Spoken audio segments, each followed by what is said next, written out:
The stars had never seemed so close, yet so far away. Captain Jake Morrison stood on the bridge of the New Horizon, watching the massive alien station grow larger on his screen. After 3 years of travel through deep space, humanity was about to make contact with other intelligent life for the first time. "Captain, we're getting another signal from the station," said Communications Officer Sam Roberts from his seat. "They want to know our intentions again." Jake nodded and straightened his uniform. "Tell them we come in peace, just like before. We want to learn and make friends." The alien station was bigger than any city on Earth. It spun slowly in space, covered in lights that pulsed in strange colors. Jake had studied the pictures for months, but seeing it with his own eyes still took his breath away. Somewhere inside that massive structure, alien beings were waiting to meet them. "Sir, Ambassador Carter is ready to begin the first contact." "Meeting," reported Lieutenant Amy Rodriguez from the tactical station. "All our systems show green. The station's docking bay is opening for us." Jake took a deep breath. Everything they had trained for came down to this moment. Earth had chosen their team carefully. Ambassador Lisa Carter was known for her gentle way of solving problems without fighting. Dr. Ryan Walsh was a scientist who believed in using knowledge to help people, not hurt them. The whole crew had been picked because they were calm, peaceful, people who could show aliens the best side of humanity. The docking went smoothly. As Jake walked through the airlock with his team, he felt the weight of representing all of Earth on his shoulders. The alien corridor was tall and wide, with walls that seemed to glow with their own light. Strange symbols covered every surface, and the air smelled like flowers mixed with metal. Their first sight of an alien was both amazing and terrifying. The being that greeted them stood nearly 8 feet tall, with gray skin that looked like smooth stone. It had 4 arms and large, dark eyes that seemed very intelligent. When it spoke, a small device around its neck turned the sounds into English. "I am Scholar Prime Zethkal of the Vex High people," the alien said in a voice that sounded like wind through leaves. "Welcome to Station Harmony. We have waited many cycles to meet your species." Ambassador Carter stepped forward with a warm smile. "Thank you for welcoming us, Scholar Prime. I am Lisa Carter, speaking for all humans on Earth. We are honored to meet you and your people." Jake watched as more aliens gathered around them. There were several different species, each more strange and wonderful than the last. Some had fur, others had scales, and a few seemed to be made of living crystal. But all of them looked at the humans with curiosity, not fear. The meeting room was enormous, with a table that could seat hundreds. The walls showed pictures of space, with stars and planets slowly moving across them. As the humans took their seats, Jake noticed how quiet and peaceful everything felt.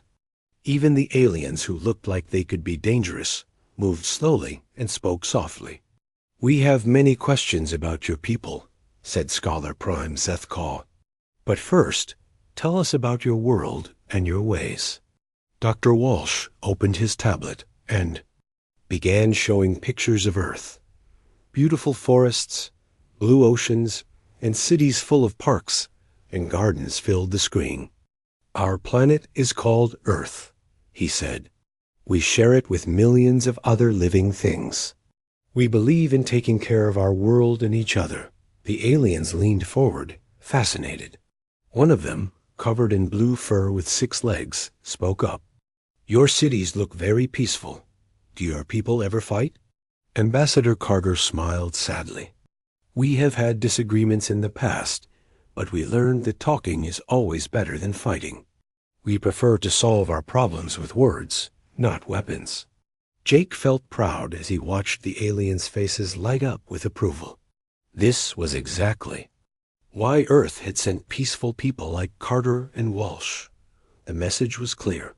Humans were gentle, thoughtful beings who valued life and harmony above all else.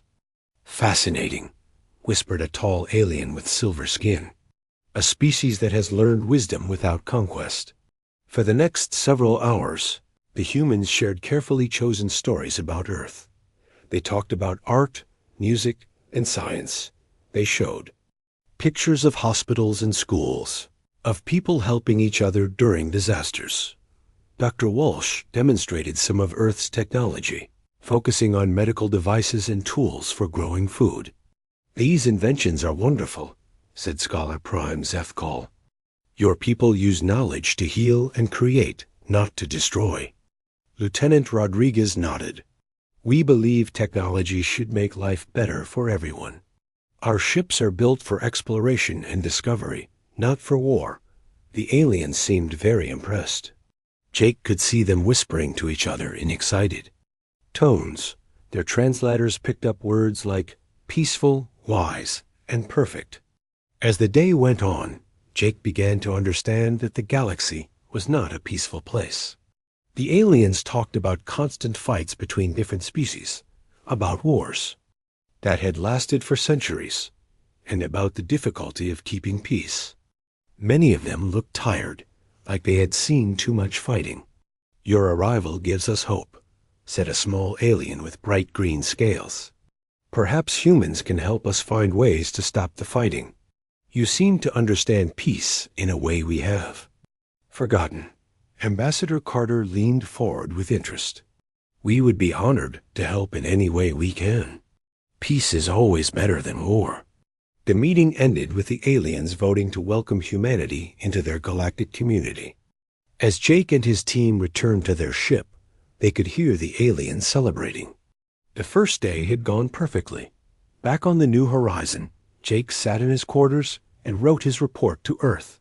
"First contact successful," he typed. "The aliens see us as a peaceful species and want our help with their conflicts. They trust us completely." He paused and looked out at the alien station, still glowing in the darkness of space. The aliens had no idea what humans were really capable of.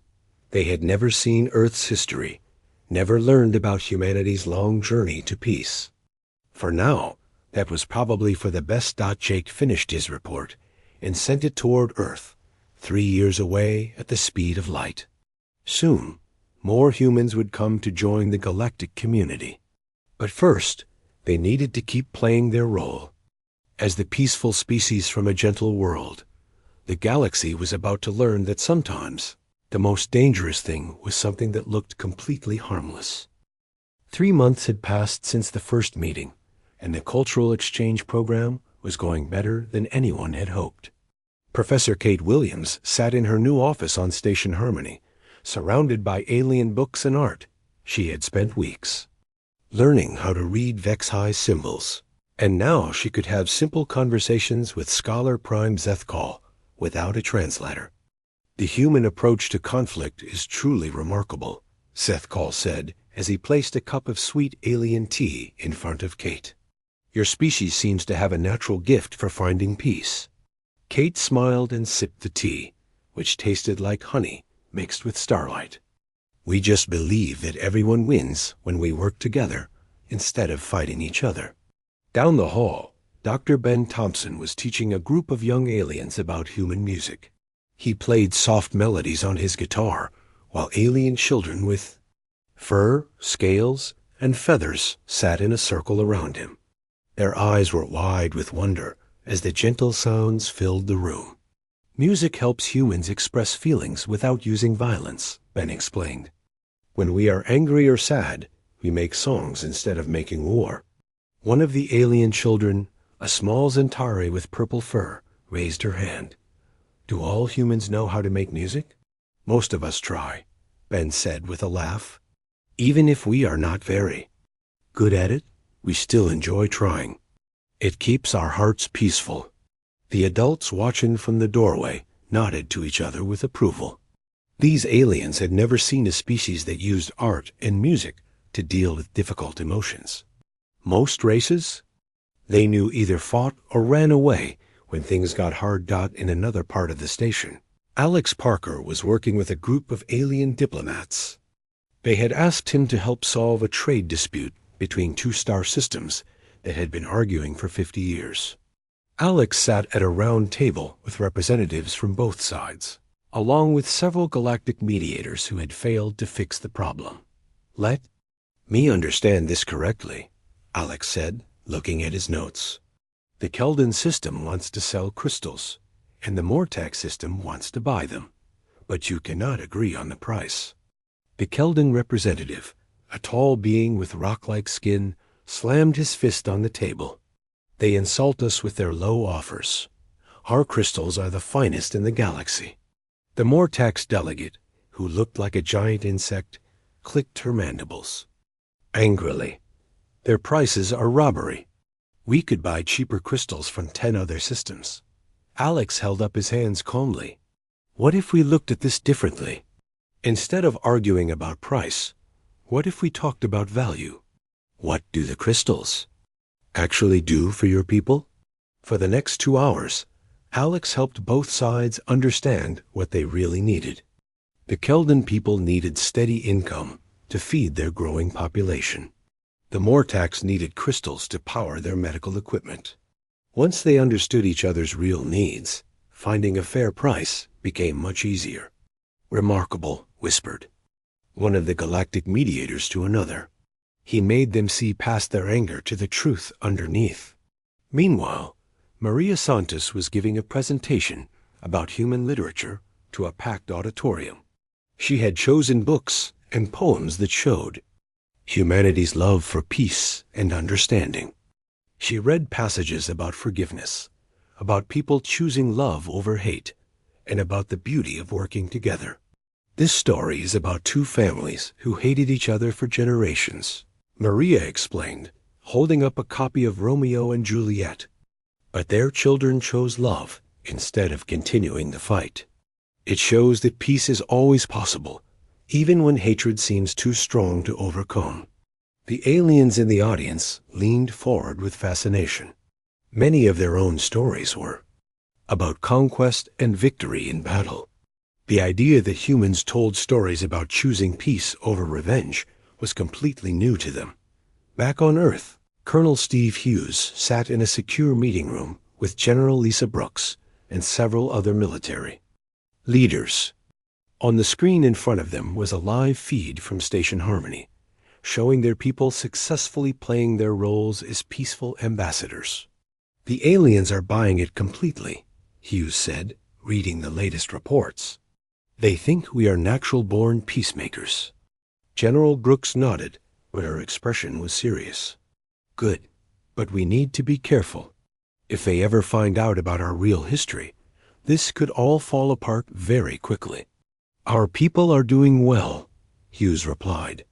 "Carter, Walsh, all of them. They are showing the aliens exactly what we want them to see." On the screen, they watched as Ambassador Carter met with the Galactic Peace Council. The aliens had invited her to help them solve their biggest problem, a war between 2 powerful species that had been going on for over 200 years.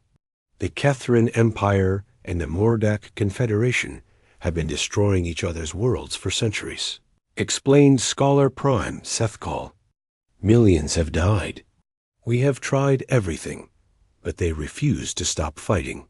Carter listened carefully, asking gentle questions about what each side wanted and why they were so angry. To the aliens, she seemed like a wise teacher trying to understand a difficult student. They had no idea that she was actually studying their military capabilities and political weaknesses. "I think I might be able to help," Carter said finally. "But first, I need to understand more about how your wars are usually fought. What weapons do you use? How do your fleets move? What makes a battle successful?" The aliens eagerly shared information about their military tactics and technology. They thought they were teaching a peaceful species about the horrors of war. They did not realize they were giving detailed intelligence to potential enemies. Dr. Walsh was having similar success in the science departments. Alien researchers were happy to show him their most advanced technology, believing that humans would only use it for peaceful purposes. Walsh smiled and nodded as they explained their shield systems, their faster-than-light engines, and their most powerful energy sources. Your defensive technology is very impressive, Walsh said, examining a Vex-High shield generator. On Earth, we focus mostly on protection rather than attack. Could you show me how this works? The alien scientist was delighted to explain every detail. Walsh memorized everything, knowing that Earth's military engineers would find this information very useful. As the weeks passed, more humans arrived at the station. Each one played their part perfectly, appearing curious and gentle while quietly learning everything they could about galactic civilization. The aliens welcomed each new human as another peaceful soul who could help them find harmony. But late at night, when the aliens were sleeping, the humans would meet in secret. They shared what they had learned, compared notes about alien weaknesses, and sent coded messages back to Earth. The galaxy was much more dangerous than they had expected, but it was also much less prepared for the kind of enemy that looked like a friend. The aliens trusted them completely, and that trust was about to become humanity's greatest weapon. Yulaneth was the youngest researcher in the Vex-High Cultural Studies Department, and she was very excited about her new project. The elders had given her the important job of creating a complete database of human culture. She wanted to do perfect work, so she had asked the humans to share everything they could about their world. Tom Bradley, the human archivist, had been very helpful. He had given her access to thousands of human documents, pictures, and videos. Yulaneth spent long hours in her small office, carefully organizing everything into neat categories. Art went in one folder, science in another, history in a third. I want to understand humans completely, she had told Tom during their last meeting. Your people are so peaceful and wise. We have much to learn from you. Tom had smiled and nodded. Feel free to look at anything you want. We have nothing to hide. That was 3 days ago. Now Yulaneth was working late into the night, alone in her office while the rest of the station slept. She had been organizing human historical documents when she noticed something strange. The files were supposed to be sorted by time period, but some of them seemed to be in the wrong place. She opened a folder labeled Cultural Entertainment and found what looked like educational videos. The first one had a title that confused her. Earth's Greatest Conflicts, the Second World War. Yulaneth tilted her head, wondering what a world war could be. Maybe it was some kind of peaceful competition, like the games her people played. She started the video and watched with growing confusion. The opening showed human soldiers marching in rows, carrying weapons. Then came pictures of massive explosions, burning cities, and machines designed for destruction. The narrator spoke in calm tones about battles, strategies, and death counts in the millions. While single quotes, Neth paused the video, her large eyes wide with shock. This had to be fiction. Some kind of scary story that humans told for entertainment. There was no way the gentle humans she knew could have created such terrible things, but something made her keep watching. The video showed more footage. Airplanes dropping bombs on cities, tanks rolling across battlefields, and humans in uniforms fighting with incredible intensity. The narrator explained tactical decisions, military innovations, and the use of something called nuclear weapons that could destroy entire cities in seconds. This cannot be real, Yulaneth whispered to herself. But the video looked very much like the historical documentaries her own people made. The footage was too detailed, too consistent to be made-up stories. She opened another file, this one about something called the Vietnam War. More soldiers, more weapons, more fighting. The humans in these videos moved with deadly precision, using advanced tactics to defeat their enemies. They built weapons that could kill from great distances and developed strategies that seemed incredibly clever and ruthless. Yulaneth's hands shook as she opened file after file. Every time period of human history seemed to contain wars. Ancient battles with swords and spears, medieval conflicts with castles and armies, modern wars with guns and bombs. The humans had been fighting each other for thousands of years, constantly, creating new and more effective ways to destroy their enemies. But the worst part was how good they were at it. In every video, human soldiers showed remarkable courage, intelligence, and skill. They adapted quickly to new situations, worked together perfectly as teams, and never seemed to give up, no matter how hopeless things looked. They were natural. Warriors, born to fight and win. Dr. Claire Mitchell appeared in many of the videos as a historical expert. She explained human military tactics with the same gentle voice that the station's humans used when talking about art and music.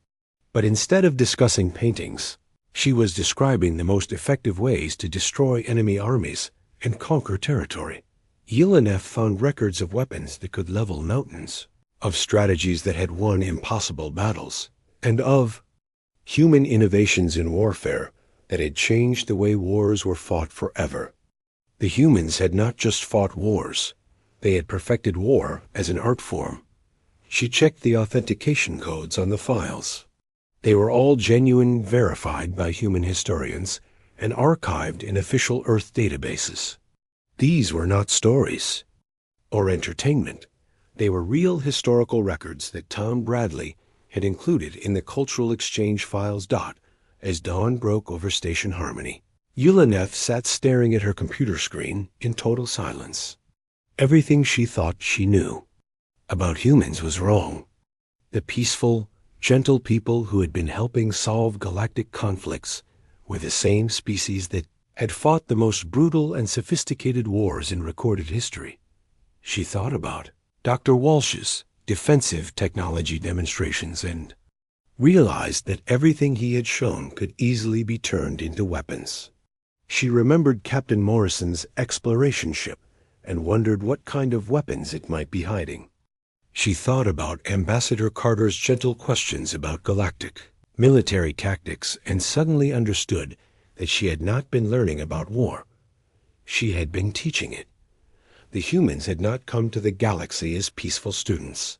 They had come as wolves dressed like sheep, studying their potential enemies while pretending to be harmless friends. Yelena's mind raced as she thought about all the information the aliens had shared with the humans. Shield frequencies, fleet movements, weapons capabilities, political weaknesses. The humans now knew everything about galactic military power, and the aliens had given it to them willingly, believing they were helping peaceful friends understand the horrors of war. She looked at the video still playing on her screen, showing human soldiers charging across a battlefield with determination and skill that no galactic species could match. These were not gentle philosophers who had learned wisdom through peaceful contemplation. These were predators who had learned wisdom through countless generations of warfare, survival, and victory. The galaxy thought it had found perfect peacemakers. But Yelena now realized they had invited apex predators to study their weaknesses. While pretending to be prey, her hands trembling, she began copying the files to a secure drive. Scholar Prime Zethkal needed to see this immediately. The Galactic Council needed to know what humanity really was before it was too late. But as she worked, Yelena could not shake the feeling that it might already be too late. The humans had been here for months, learning and watching and planning.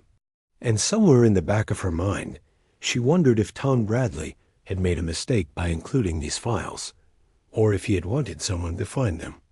Either way, the galaxy was about to discover that their new peaceful friends were actually the most dangerous species they had ever encountered. Scholar Prime Zethkal was enjoying his morning tea when Yelena burst into his office. The young researcher looked like she had not slept all night. Her gray skin was pale, and her large eyes were filled with fear. "Scholar Prime, you must see this immediately," she said, her voice shaking as she placed a data drive on his desk. Everything we know about humans is wrong. Zethkal set down his teacup and looked at her with concern. Calm yourself, young one. What has upset you so much? The humans, Yelena whispered. They are not peaceful. They are not gentle. They are warriors. The most dangerous warriors the galaxy has ever seen. Zethkal's forearms moved in a gesture of confusion. That is impossible. We have studied them for months. Ambassador Carter helped solve the Keldan trade dispute. Dr. Walsh only shows us healing technology. They speak constantly of peace and cooperation. Please, just watch, Yelena begged, connecting her drive to the wall screen. These are their real historical records. For the next 3 hours, Zethkal watched in growing horror as human history played out before him. Battle after battle, war after war, innovation after innovation in the art of destruction.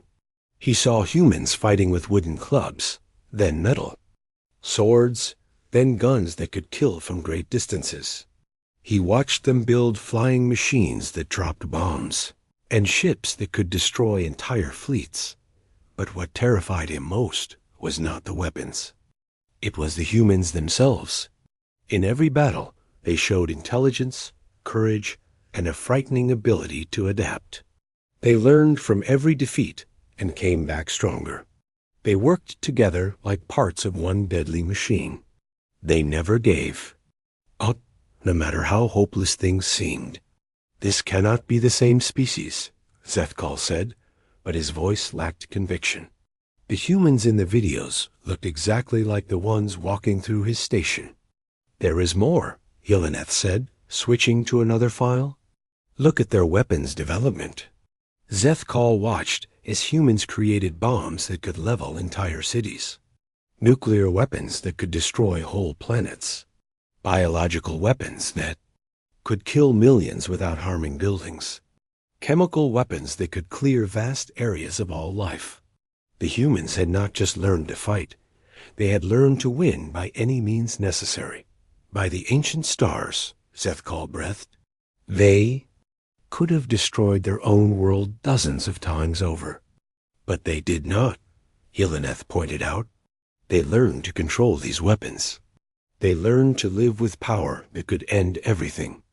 And now they are here, studying us, learning our weaknesses while we think they are harmless students. Zethkal stood up slowly, his mind racing. He thought about all the information they had shared with the humans. Military tactics, shield frequencies, fleet positions, political structures. The humans now knew everything about galactic defenses, and the aliens had given it to them freely. We must call an emergency council meeting, he said. The other species. Leaders need to see this. Within hours, the great council chamber was filled with representatives from across the galaxy. Admiral Rexter of the Kethran Empire arrived first, his red scales gleaming under the lights. He was followed by Queen Velsara of the Mordock Confederation, her insect-like form clicking with agitation. Leaders from dozens of other species took their seats, all wondering why they had been called together so urgently. My friends, Zethkal began, we have made a terrible mistake. The humans are not what they seem. He played the videos for the assembled leaders. As the footage rolled, the chamber fell into shocked silence.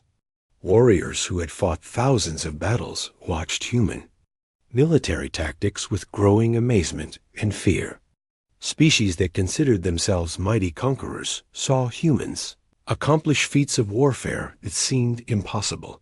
Admiral Rexter, who had conquered 6 star systems, leaned forward in his seat. Those coordination patterns, he said, in a hushed voice, the way they move together in battle. I have never seen anything like it. Queen Velsara's mandibles clicked nervously. Look at their casualty ratios. They win battles they should lose. They find victory where others would find only death. A small delegate from the peaceful Trillian systems raised her hand. Perhaps this is old history. Maybe they have truly changed. Zethkal showed them more recent videos. Humans training in combat, testing new weapons, running military exercises that demonstrated skills no other species possessed. This footage is from just a few years ago. They have not changed. They have only hidden their true nature from us. The truth hit the council like a physical blow. They had welcomed apex predators into their midst, thinking they were sheep. They had shared their secrets with wolves, believing they were helping peaceful philosophers understand the universe. How many of them are here? Asked a delegate with blue fur and 6 legs. 57 humans are currently on this station, Zethkal replied. But their ships could hold many more. We have no idea how many are really in our space. Admiral Rexter stood up, his warrior instincts taking over. We need to contact their vessels immediately. Demand explanations. Show them that we know the truth. Wait, said Queen Velsara. If we confront them directly, they might see it as an act of war. And after watching those videos, I am not sure any of us want to fight humans in actual combat. The chamber erupted in nervous chatter. Some delegates wanted to expel the humans immediately. Others thought they should try to negotiate. A few suggested that maybe the humans' peaceful behavior was genuine, despite their warlike history. Look at their technology demonstrations again, said a crystal being from the outer rim. Dr. Walsh showed us medical devices and exploration tools. But now that I think about it, every single device could be weaponized easily. Zethkal nodded grimly. Their exploration ship probably has weapons we cannot even imagine. Their cultural exchange is probably intelligence gathering.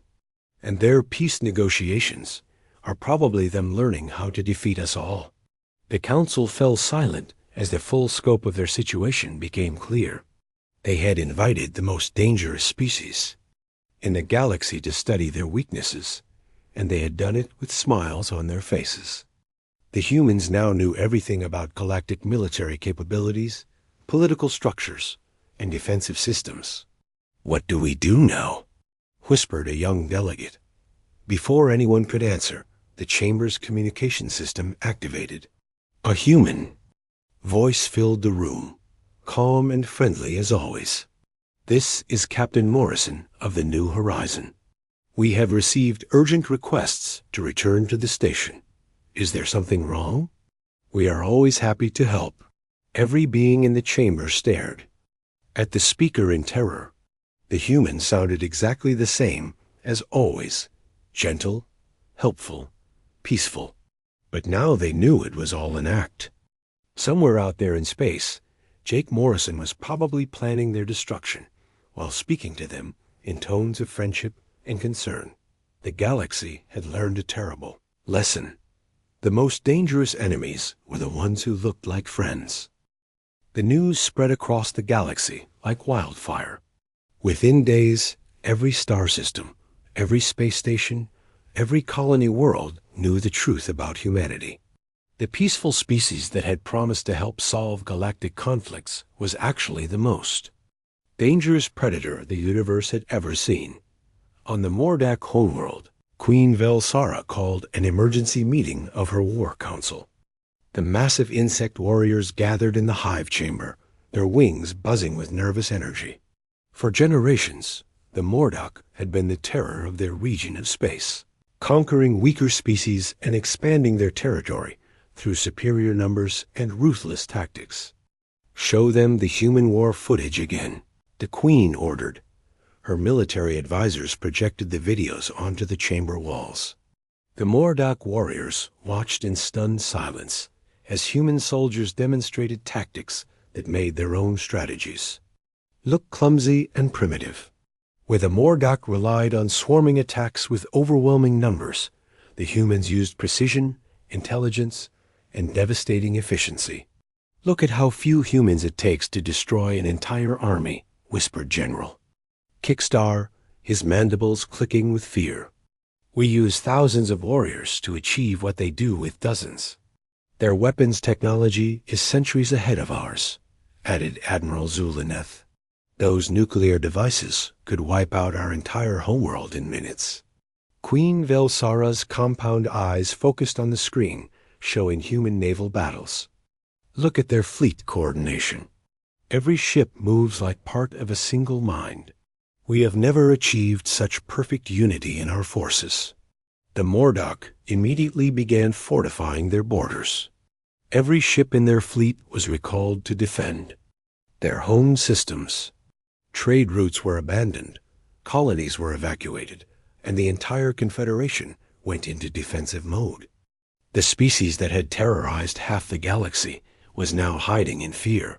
Meanwhile, on the crystal world of Zephyria, the peaceful Trillan people were having their own crisis. They had never built weapons or trained soldiers, believing that violence was always wrong. Now they faced the possibility of war with a species that had turned violence into an art form. "What can we do?" asked Elder Silmuth, her crystalline form flickering with panic. "We have no armies, no weapons, no defenses. If the humans decide to attack us, we are completely helpless." "Perhaps we can hide," suggested another elder. "Our ships are fast. We could evacuate our people to the outer rim." "And go where?" Silmuth replied. "If the humans have been studying us for months, they know about all our colonies. There is nowhere to run." The Trillan began a desperate evacuation anyway, loading their fastest ships with children and elderly citizens. But they knew it was probably hopeless. If the humans wanted to find them, they would, on the war-torn frontier between the Ketharon Empire and their enemies. Admiral Rexter was having the most disturbing thoughts of his military career. He had watched the human war videos dozens of times, studying every detail with a professional eye. What he saw terrified him more than any enemy he had ever faced. "Sir," his tactical officer reported, "the fleet commanders are requesting new orders. Should we continue our planned attack on the Bendari system?" Rexter stared at the star charts on his screen. The Kethran had been planning this attack for months, using strategies they considered brilliant and innovative. But after seeing human tactics, their plans looked like children playing with toys. "Cancel the attack," he said quietly. "Recall all fleets to home systems. Begin immediate fortification of our borders." "Sir?" the officer asked in confusion. "We are abandoning our offensive?" "The Empire does not retreat. The Empire has never faced humans," Rexter replied. "Look at this footage again. See how they coordinate air and ground forces. Watch how they adapt when their enemies change tactics. Study their logistics and supply chain management. These humans fight wars the way we play games." The officer watched the videos, and his scales paled too. A sickly yellow. "Sir, with respect, perhaps they have grown soft during their peaceful period. Maybe they have forgotten how to fight." Rexter laughed bitterly. "You think warriors like this forget how to fight? Look at their training videos from recent years. They still practice these skills. They still prepare for war. They have not forgotten anything. They have just been hiding it from us." Across the galaxy, similar scenes played out on hundreds of worlds. Military leaders who had considered themselves expert warriors realized they were amateurs compared to humans. Peaceful species that had relied on galactic protection discovered that their protectors were terrified. Trade routes collapsed as everyone retreated to defend their home systems. The panic reached its peak when the galactic communication networks began reporting disturbing news. Human vessels had vanished from their positions throughout the galaxy. The New Horizon was gone from Station Harmony. The other human ships that had been visiting various systems had simply disappeared overnight. Where did they go? Demanded Queen Velsara during an emergency council meeting held over subspace communication. How do 57 humans just vanish? Their ships are designed for stealth.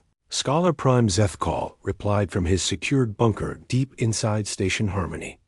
"We showed them all our sensor technology during the cultural exchange. They know exactly how to hide from our detection systems. So they could be anywhere, Admiral Rexter said grimly. They could be watching us right now, planning their attack. The fear was made worse by the silence. The humans had not responded to any attempts at communication. They had not made threats or demands.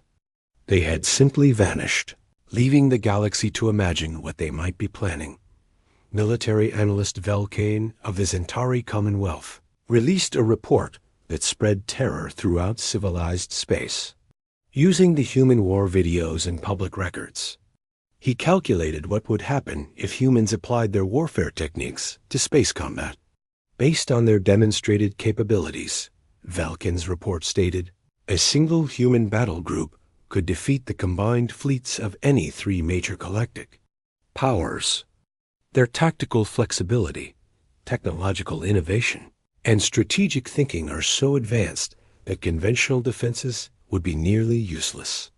The report included detailed analysis of human weapons development, showing how they constantly improved. Their tools of war. It projected that human space weapons would be generations ahead of anything the galaxy currently possessed.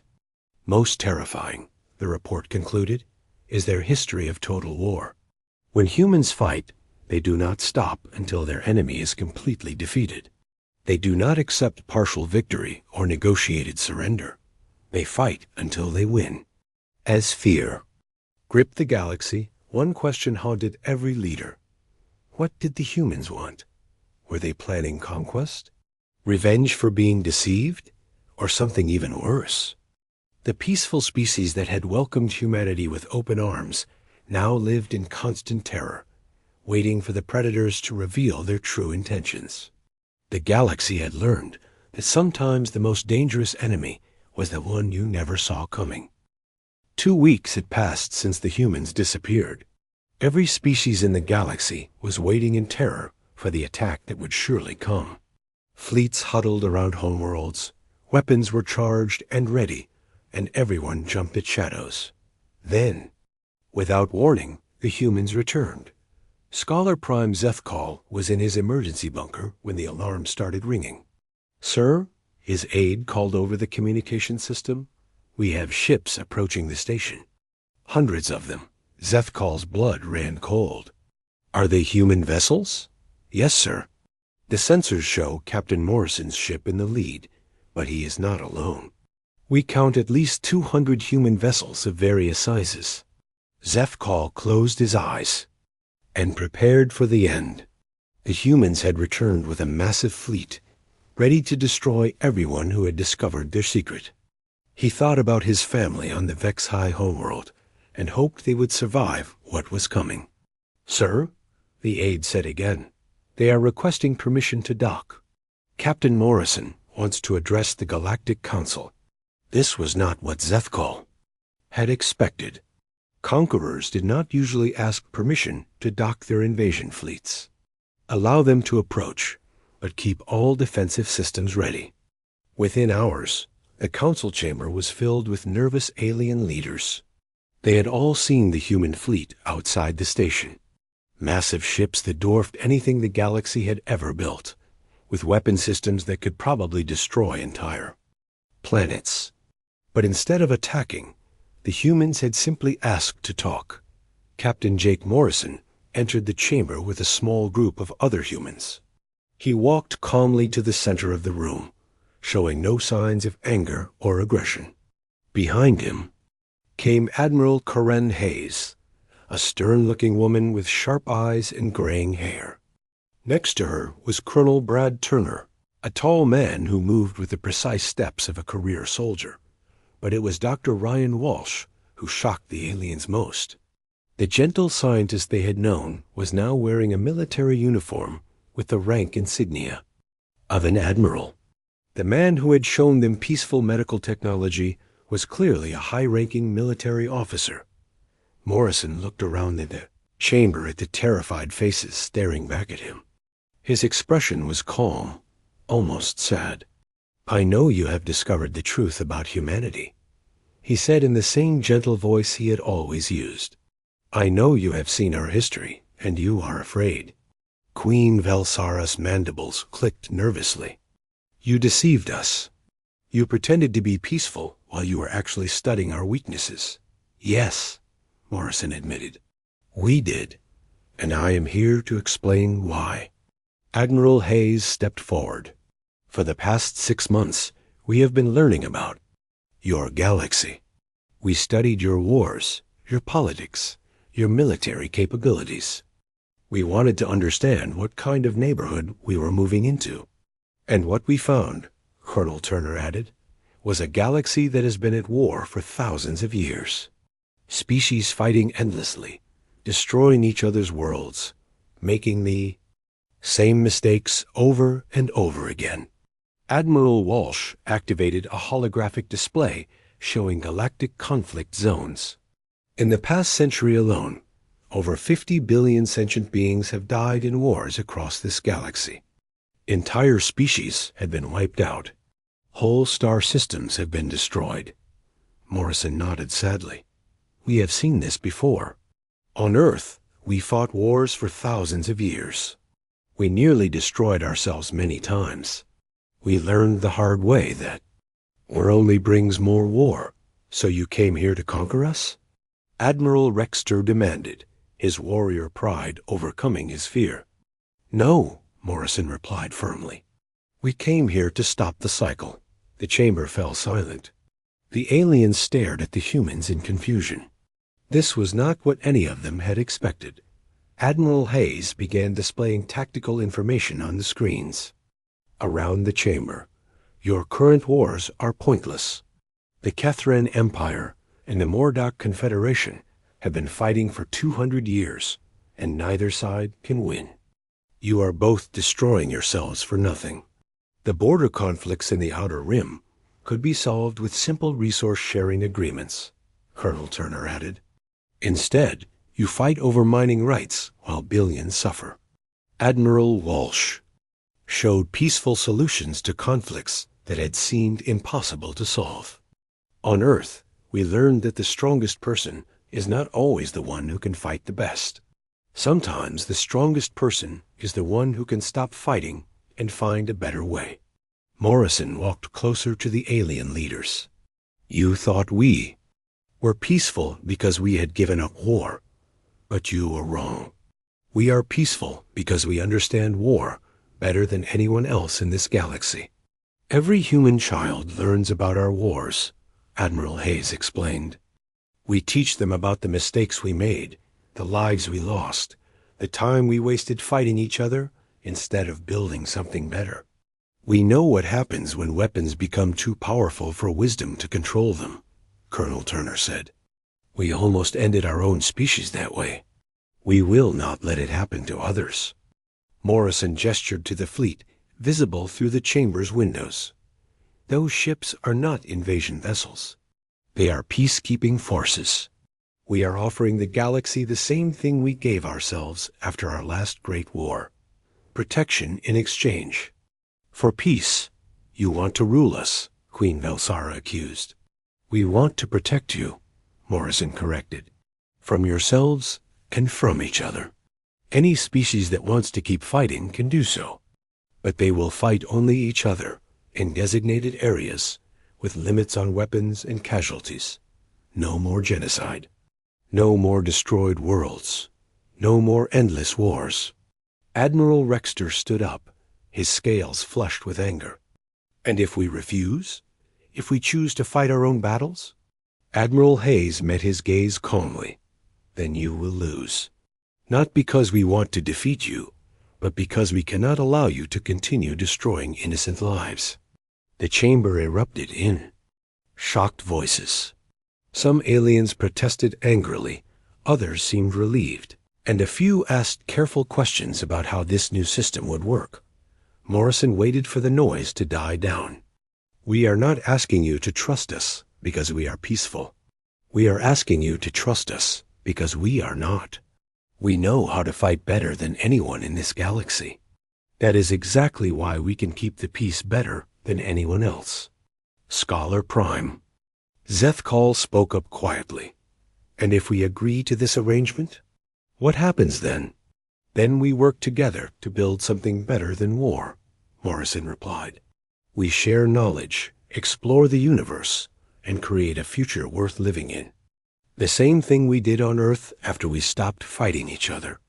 Admiral Hayes added, peace is not the absence of conflict. Peace is having someone strong enough to make sure conflicts end quickly and fairly. As the aliens looked at the human fleet outside and thought about centuries of endless war, they began to understand. The humans had not come as conquerors. They had come as the galaxy's new parents, ready to stop the children from destroying themselves and each other. The most dangerous species in the galaxy was offering to use that danger to protect everyone else. And slowly, one by one, the alien leaders began to realize that this might be the best offer they would ever receive.